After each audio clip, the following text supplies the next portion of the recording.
Туннели и лабиринты играли некую таинственную роль в древних цивилизациях, которые возникли в тех районах, которые называют древнейшими мирами Азии, Европы и Африки.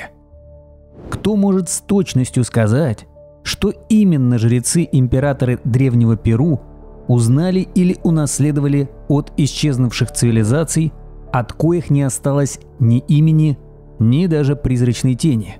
Древнее предание брахманического Индостана рассказывает о большом острове несравненной красоты, который в незапамятные времена располагался посреди обширного водного пространства в Центральной Азии к северу от Гималаев.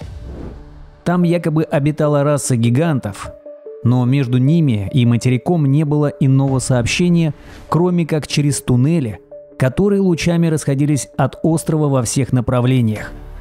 Длина этих туннелей составляла сотни и сотни миль.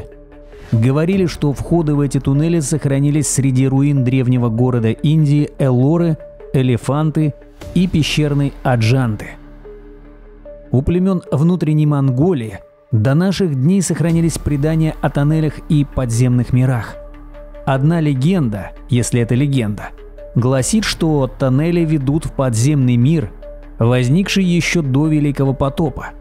В легенде говорится, что лабиринт тоннелей и подземных ходов разветвляется в целую сеть, соединяющую его с другими подземными мирами.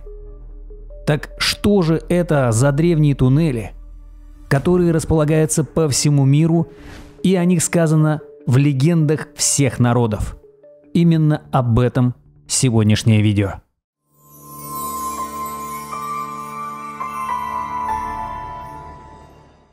На протяжении всей истории человечества мифы, легенды и сказания о подземных мирах занимают особое место в культуре разных народов. Эти истории варьируются от мрачных повествований о царствах мертвых до сказочных образов, где живут чудеса и загадочные существа. Однако не только фольклор полон упоминаний о подземных мирах. Существует ли в действительности такая скрытая сеть древних тоннелей и подземных структур, которая могла бы связывать различные части мира? Мифы о подземных мирах знакомы всем. В античной мифологии греческие и римские боги жили в царстве под землей под названием Аид. В Египте также существовало представление о подземном царстве, которое было связано с жизнью после смерти. Мифы народов Северной и Южной Америки, Китая и Африки полны образов скрытых миров, расположенных под землей. Ну и, конечно, в христианской эсхатологии мы знаем про ад и существ, которые там обитают. В скандинавской мифологии, например, упоминаются гигантские туннели, которые связывают земной мир с подземными царствами. Деринкую – это подземный город, который был обнаружен в 1963 году и в котором, по мнению ученых, могли бы прятаться тысячи людей. Город имеет несколько уровней, уходящих на глубину до 85 метров, и соединен с соседними городами и деревнями системой тоннелей.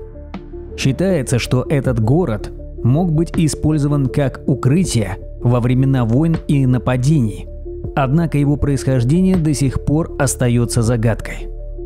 Он был построен, вероятно, тысячелетия назад, и нет четких доказательств того, кто и когда его создал.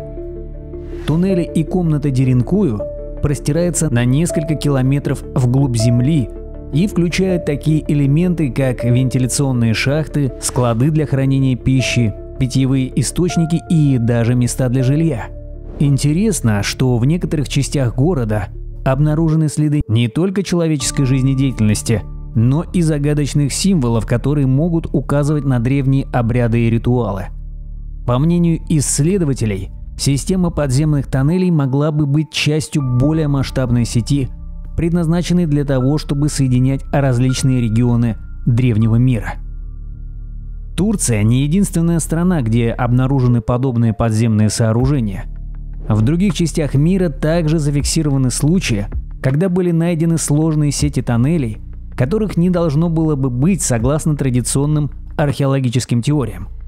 В Египте, например, некоторые исследователи полагают, что под Великими пирамидами скрываются не только гробницы фараонов, если это вообще можно назвать их гробницами, но и более древние туннели, ведущие в другие части страны. Примечание о древних тоннелях также встречается в текстах древних египтян, где говорится о подземных храмах и проходах, ведущих в древние миры. В Южной Америке, в частности в Перу, встречаются теории о наличии подземных туннелей, которые связывали Инкский мир с удаленными уголками континента. Местные жители и путешественники, такие как Хуан Бутиста де Сото, упоминают о подземных сооружениях, которые могут быть соединены сетью тоннелей.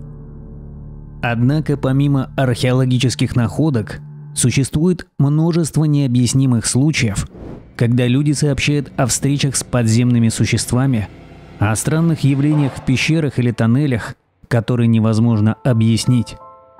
Один из самых известных случаев связан с тоннелями в Бразилии, где местные жители сообщают о встречах со странными существами, которые выходят из подземных глубин. Также имеются свидетельства о странных исчезновениях людей, которые якобы следовали в подземные тоннели и не возвращались обратно. Эти случаи связаны с различными мифами как в Китае, так и в Европе. Появление загадочных звуков и огней из подземелья также остается предметом множества исследований. Одной из самых интригующих теорий является гипотеза о существовании сети древних тоннелей, которая могла связывать различные континенты и культуры. Согласно этому предположению, в доисторические времена существовала высокоразвитая цивилизация, способная проделывать тоннели на огромные расстояния. Некоторые исследователи полагают, что эта сеть могла соединять такие отдельные регионы, как Южную Америку, Африку и Европу. Предполагается, что такие тоннели использовались для обмена не только товарами, но и знаниями, а также культурными традициями. Например, из-за сложных географических барьеров, таких как океаны, возможно, что сеть подземных тоннелей стала бы единственным способом связи между различными народами. Современные исследования в области геологии и археологии все чаще обращаются к идее о существовании древних подземных структур. Технологии, используемые для картирования Земли и обнаружения скрытых объектов, такие как георадары и другие методы неразрушающего тестирования, позволяют находить новые объекты и сооружения, которые подтверждают существование этих тоннелей. Бразилия – четвертая страна в мире по площади и занимает почти половину Южной Америки. Столица этой страны – прекрасный город Бразилия, как и два великолепных порта – Рио-де-Жанейро и Сан-Паулу. Бразилия известен во всем мире. Те, кто видел эти города, не сомневаются, что бразильцы могут стать одной из ведущих наций мира. Но кроме этих великолепных городов, в Бразилии есть и непроходимые джунгли, где еще не ступала нога человека. Пожалуй, одно из самых таинственных мест на Земле – бассейн реки Амазонки. На севере Бразилии располагается теряющаяся в облаках плато горы Рарайма, затерянный мир, описанный в великом романе Артура Конан Дойля. Многие таинственные районы в этой стране до сих пор не исследованы. Бразилия – родина удивительных и противоречивых легенд. Есть сведения, что на территории Бразилии тысячи лет назад обитала древнейшая цивилизация людей. Бразилия относительно долго оставалась закрытой для всего остального мира. Только в 1500 году португалец Педро Кабрал вступил на землю Бразилии, и тогдашний цивилизованный мир постепенно начал получать информацию о тайнах этой страны.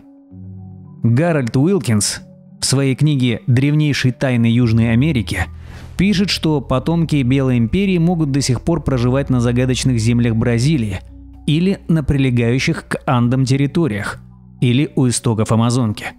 Он пересказывает много легенд о существовании удивительных людей, которые обитали на бразильском плоскогорье, а также в горах, лежащих к северу и северо-западу от верховья Амазонки и ее притоков. Слышали вы когда-нибудь об этом или нет, но этот древний регион был связан с исчезнувшим материком Атлантидой. Среди ученых и археологов существует мнение, что Атлантида когда-то служила своего рода связующим звеном между Европой и Южной Америкой. Эта версия объясняет сходство в культурах и традициях стран, разделенных Атлантическим океаном, а также то, что туннели Южной Америки могут быть связаны с подземными ходами в Европе и Азии. В древнем гватемальском эпосе «Пополь Вух», где собрано множество легенд и исторических сведений о майя, много внимания уделено восточной земле на морском берегу. Расположение этой земли совпадает с нашими представлениями о расположении Атлантиды. В рукописи говорится о этой цивилизации, а также о катаклизме, вследствие чего и затонула Атлантида. В Пополь-Вухе подробно описан этот процесс. Возможно, одна из южноамериканских колоний Атлантиды называлась Бразилом, и Бразилом в действительности была древняя земля, существовавшая под этим названием за тысячелетия до прибытия в Рио-де-Жанейро Педро Кабрала, португальского мореплавателя.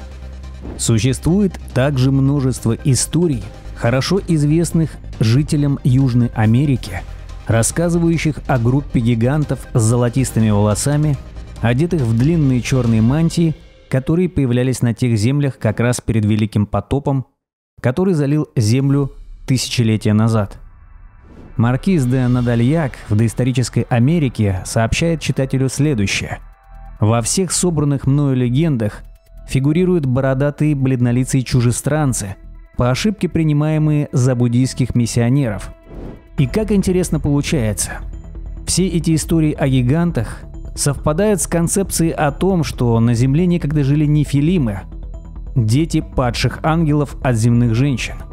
Доктор Реймонд Бернард, который занимался вопросами подземных тоннелей и Атлантиды, в ходе своих исследований пришел к выводу, что один из входов под землю может находиться недалеко от Джейнвилля. Он пишет о том, что много лет посвятил изучению таинственных туннелей под Санта-Катариной, по-видимому созданных древней цивилизацией с целью получения постоянного доступа к подземным городам. В том числе на горе возле Джейнвилля местные жители неоднократно слышали хоровое пение мужчин и женщин, которые, скорее всего, были жителями подземного города. Это еще одно доказательство существования тоннеля, ведущего в подземный мир. И действительно, появляется все больше свидетельств, что Бразилия когда-то была одной из колоний Атлантиды.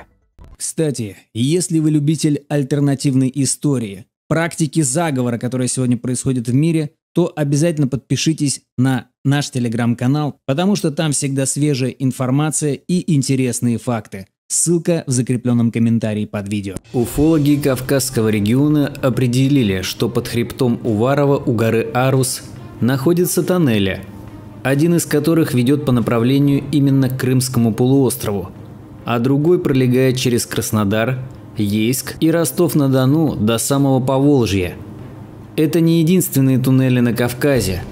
В одном из ущелий под Геленджиком имеется прямая вертикальная шахта глубиной более 100 метров. Ее стенки гладкие, ровные, как будто оплавленные. Исследование показало, что на стенке было произведено одновременно термическое и механическое воздействие, которое создало в породе корку, придав ей чрезвычайно прочные свойства. Ни одна техника на сегодняшний день такого повторить не может. В шахте был отмечен высокий уровень радиации. Быть может, это один из подземных тоннелей, соединяющий Поволжье со знаменитой Медведицкой грядой. Считается, что под Северной Америкой также сохранились древние подземные вертикальные и горизонтальные тоннели с обожженными стенками, а некоторые из них находятся в идеальном состоянии. О наличии тоннелей говорит тот факт, что когда в штате Невада в США проводились ядерные испытания в одном из полигонов на большой глубине, то через 2 часа в Канаде на одной из военных баз был зарегистрирован уровень радиации в 20 раз превышающий норму. Считается, что громадная пещера, находившаяся рядом с базой, является частью огромной системы подземных тоннелей континента. Южная Америка не отстает от северного собрата. В ходе исследований под поверхностью пустыни Назка, которая известна своими рисунками, были обнаружены многокилометровые тоннели, по которым до сих пор течет чистая вода. Вообще легенды о наличии в Южной Америке разветвленной системы тоннелей имеют основания. Не исключено, что золото инков, которые искали испанские конкистадоры, было спрятано индейцами в подземных тоннелях Анд, центр которых находится под древней столицей Куско. Такие тоннели протянулись на сотни километров под территорией Перу, Эквадора, Чили и Боливии. Юго-Восточная Азия имеет свои древние тоннели. Считается, что знаменитая Шамбала расположена в многочисленных пещерах Тибета. Они соединены подземными ходами и тоннелями. Они использовались древними для сохранения генофонда Земли и основных ценностей.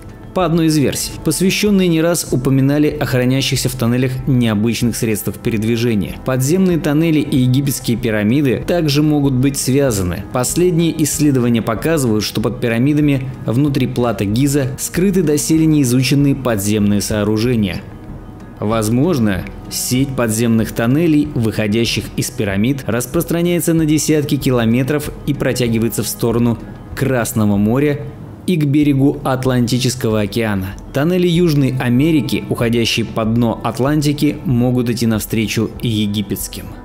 О том, что под землей существует грандиозная разветвленная сеть тоннелей, соединяющих между собой не только различные географические объекты, но и материки, говорят сейчас многие исследователи. По мнению большинства из них, тоннели были созданы некими древними цивилизациями, которые исчезли с лица Земли. Это похоже на фантастику, но под поверхностью Земли находятся не только естественные пещеры, но и настоящие подземные города, загадочные вертикальные шахты, а самое главное – таинственные тоннели, протяженность которых составляет тысячи километров. По мнению польского исследователя Яна Паенка, под землей есть весьма протяженная сеть тоннелей, с помощью которых можно попасть в любую страну мира. Проложены эти тоннели с помощью высоких технологий, пока недоступных нашей цивилизации. Дело в том, что они не пробиты в скальных породах, а как будто выжжены в них. Об этом говорят их стенки, представляющие собой оплавленные горные породы. На ощупь они гладкие, как стекло, причем обладают значительной прочностью. Польский исследователь не фантазер, он не придумал эти тоннели. Паенк не раз беседовал с шахтерами, которые, прокладывая горные выработки, иногда натыкались на подобные загадочные подземные сооружения. Например, в Новой Зеландии ему удалось поговорить с горняком, который рассказал, что местные шахтеры, прокладывая штреки, случайно пробили отверстия в 2 таких тоннеля. Однако кто-то из высоких начальников приказал срочно забетонировать входы в них. Стоит отметить, что такие тоннели на данный момент обнаружены в США, Эквадоре, Южной Австралии, Новой Зеландии и других странах. Кроме тоннелей со стеклянными стенками, нередко встречаются и вертикальные колодцы, словно проплавленные в породах. Они абсолютно прямые, с постоянным на всем протяжении сечением, глубиной от десятков до нескольких сотен метров. Кто создал эти шахты-колодцы и с какой целью? На эти вопросы пока ответов нет. Многие исследователи давно пришли к выводу, что на Земле не раз зарождались цивилизации, которые достигали в своем развитии больших высот, но становились жертвами глобальных катаклизмов. Скорее всего, именно их представителями была проложена под землей колоссальная по своей протяженности сеть тоннелей. Они могли использоваться как транспортная сеть или служить укрытиями от природных катаклизмов или военных действий. Многим может показаться, что информация о тоннелях носит не конкретный характер и является в большей мере выдумкой, чем реальностью. Да, пока нет сведений о людях, которые по подземному тоннелю смогли бы пройти из Европы в Америку. Таких путешествий никто еще не организовывал. Однако тоннели можно проследить с применением геофизических работ.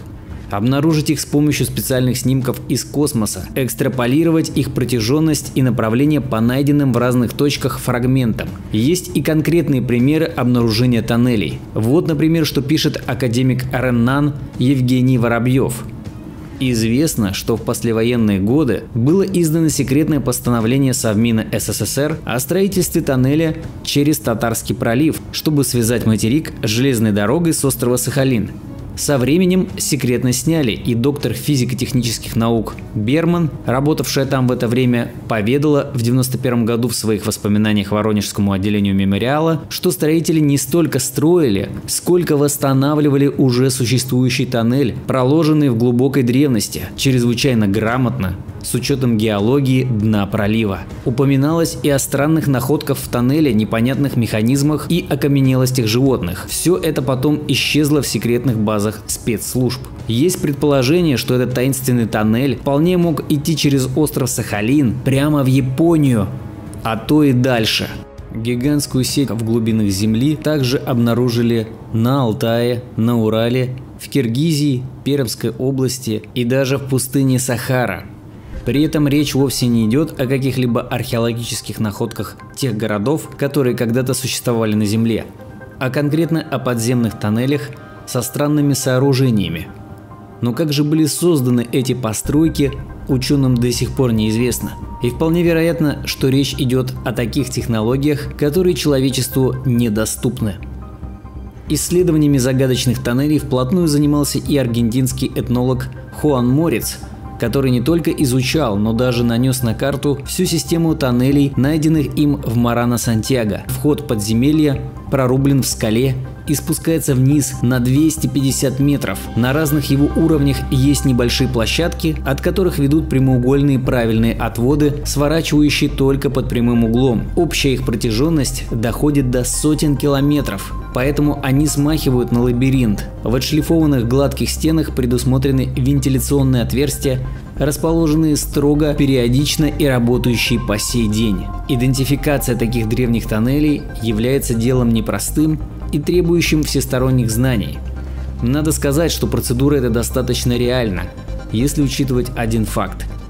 Основным отличием древних тоннелей от современных, в том числе и природных, является, как ни странно, то, что эти древние объекты отличают совершенство и удивительная точность обработок стеновых пластей. В основном они бывают оплавленными и с идеальной направленностью и четкой ориентацией, а также буквально циклопические размеры и, что самое удивительное, запредельная для нашего понимания древность.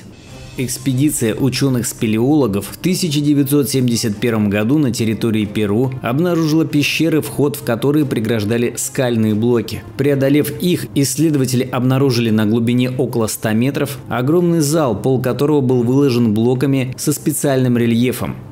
На опять же отполированных стенах виднелись непонятные надписи, напоминающие иероглифы, но только неизвестного происхождения. В разные стороны от зала разбегались многочисленные тоннели. Некоторые из них ведут по направлению к морю, под воду и продолжаются на его дне. Итак, исходя из всех вышеперечисленных сведений, складывается четкое впечатление, что под землей действительно существует огромная сеть тоннелей. Они, конечно же, разные. Некоторые ведут из одного города в другой, а некоторые простираются от одного континента до другого. И кто их построил, остается большой загадкой, которую мы с вами, скорее всего, не сможем разгадать. Или сможем? Об этом напишите в комментариях, друзья. А также поставьте пальцы вверх, если видео вам действительно понравилось, поделитесь им со своими единомышленниками и, конечно же, подпишитесь на канал, если вы еще этого не сделали. Всем пока!